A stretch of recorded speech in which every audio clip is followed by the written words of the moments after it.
Hey guys, welcome to Give Fork. I'm making this quick video kind of on a whim. I just had this game. I started today at 9:59, I think. Oops, let's see. Uh, yeah, so 9:59 when I started playing today. I lost one game and won three, so that's good. This is the highest I've ever been. 975. I'm coming up on 1,000. That's my goal. I want to get to four digits, get to 1,000 elo and rapid. And I've been working hard. I've only been playing chess for 6 months, been studying all that good stuff. But this, this is, don't resign when you lose pieces or you're down material. Just don't resign. Like, look for attacks. Like, let's go through this game because I guarantee my opponent is mad at himself and probably frustrated, right? So I'm playing someone from India. I think most people take chess pretty seriously. The Indian population I know takes chess pretty seriously. They have a lot of good players. Um, so he starts off with the Queen's Gambit. I'm doing my normal Caro Kann, and I don't really have a line that I know insanely or super well for the Queen's Gambit. Did I say Queen's Indian? He's playing the Queen's Gambit. These two pawns out like this.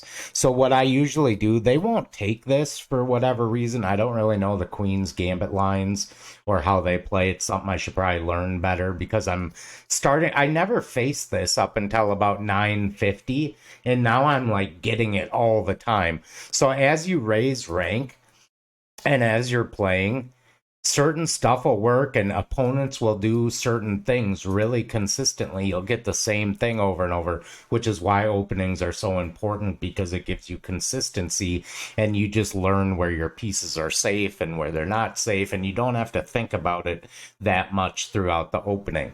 So it makes it easier to focus on attacks, the middle game, and getting good trades. That, in my opinion, even if you're a new player, is why openings are important because it gives you consistency and helps you build quicker. Helps you build get better at chess quicker. So anyway, he plays the Queen's Gambit. I bring out my normal Caro. They don't take this, right? And so what I usually do is this always happens. They bring out the knight. I'll bring out my knight here to defend this. So if they take, I'm gonna take with the knight. Um, and I can take this at some point. Again, I don't have these lines memorized super well, but that's not what this video is about. This video is about my opponent, I'm sure, was tilted. Because as you see here, so I decide to take, we'll go through. I bring my queen up to pin this knight. My plan was to move this pawn and move this pawn, like so, and try to attack this. So he blocks with that. So this knight is free to move now. I'm aware of this. And when this knight moves, my queen will be under attack. So I preemptively moved my queen out of the way. I thought about it for a little bit, and I thought this maybe was a good square because it also defends this pawn. Oh, he brings his knight over, or his bishop over behind the knight. And I'm aware at this point, too, that this is lining up with my bishop down here. And as soon as he moves this knight, it's going to be targeting this pawn, which this queen is defending, but that's all that's defending it. So I continue with my plan to move this up and maybe move this up here, just to pressure. So he castles. I'd move it up, continuing my plan.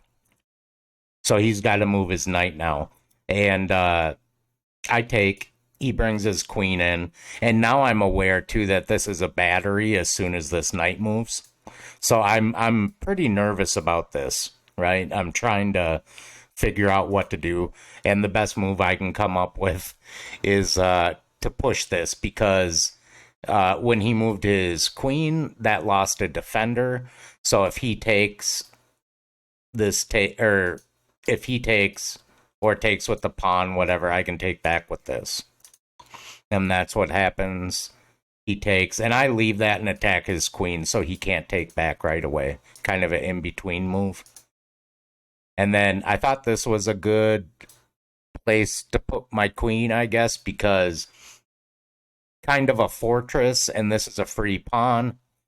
And yeah, we'll see what happens. So he brings in this attacking the queen, and there's also, uh, that's really all the threat is. I mean, he could move here for free attacking this, but I take and get my queen all up in his face. He gives me a check, which I didn't see that in the game.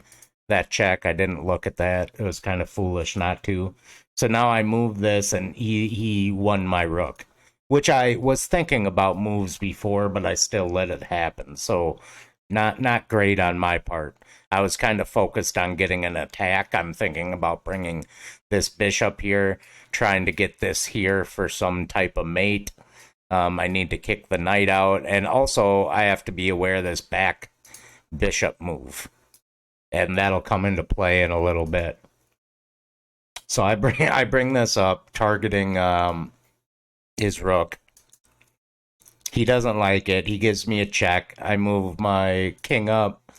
He gives me another check. I move my king's starting a journey. My king's starting a journey. It's like he's backpacking across Europe here, and we'll see where he ends up. Another check, and I'm not afraid. My king is a piece. My king can put in work, and we'll see that. And I'm not proud of this game. I didn't play this well. When I looked at the review, he had like 80 something accuracy, and I was like 70, like low 70s, 72 maybe. So he probably should have won this game. I'm losing pieces. I'm down material. I've lost a rook. I'm down pawns, I think. 1, 2, 3, 4, 5, 6. 1, 2, 3, 4. Yeah, I'm way down pawns. He brings this check in, right? And this was my plan. I was trying to get a checkmate by going here and here with a bishop here, or I'm thinking a king here. The problem that is preventing me from doing that is this bishop, right? So the reason I didn't take this knight right away is because I was aware that this bishop would just come back and check me, and I can't move here and I can't take it. So if I had done that, I probably would have lost. So I bring in the knight as kind of a decoy, or to get...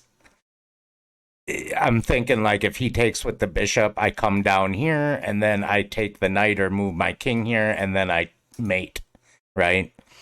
He's aware of that too, I think. So he gives me a check, winning the knight.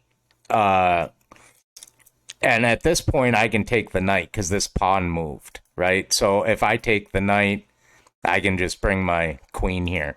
And if he takes my knight, it blocks his bishop from defending. So it was kind of sneaky, right? Because what are you going to do here? Mate in one? Or, you could move this pawn forward. The knight blocks. You could take the knight. His pawn blocks his bishop. So this is beautiful. And this is why you shouldn't give up, right? A lot of people will tilt, and I'm down so much material. I'm down pawns. I'm in a bad position, but I have the initiative somehow. And there it is. King and queen checkmate. With, barely any pieces. This rook never moved. This bishop never moved in the game. But I ended up winning. So, I don't know. I'm not proud of this game, and I'm proud of it at the same time for being down and finding a way to win. I'm not proud of the way I played because I need to learn my lines better for Queen's Gambit using the Caro, and just understand the Queen's Gambit a little bit better so I know their ideas and stuff. So that's something I'm going to work on, but I just wanted to share this game today. So, as always, have a good day, and, like, subscribe, whatever you want to do. Appreciate it. Thanks.